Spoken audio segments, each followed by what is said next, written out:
आज निघालोत आम्ही गावी परत जायला। त्यासाठी सकाळी 4 वाजता उठले आणि छान अशी तयार झाले। आज तर मला टिफिन बनवायचं टेन्शन नव्हतं। आईने छान असा टिफिन बनवून दिलेला। उर्वांश उठत नाही तर मग त्याला पण तयार करून दिलं। इकडे आई आणि बाबांचं बॅग भरायचंच चाललेलं। रस्त्यामध्ये तुम्हाला हे खायला होईल, ते खायला होईल, उर्वांश हे खाईल असं करत करत त्यांनी भरपूर अशी बॅग भरलेली।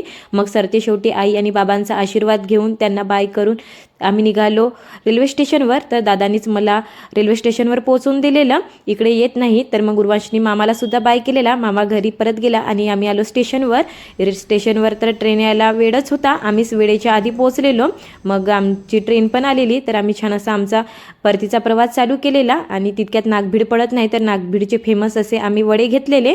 आणि ट्रेनमध्ये वॉच विकायला आलेली तर उर्वांचं चाललेलं मला वॉच पाहिजे वॉच पाहिजे। आधी तर त्याला नाही म्हटलं तर तो रडलेला। मग सरते शेवटी त्याला छान अशी वॉच घेऊन दिलेली। मग आम्ही निघालोत गावी यायला। तर छान असा ऊन सावलीचा खेळ बघत पोचलो घरी। तर चला व्हिडिओचा एंड इथेच करते। बाय।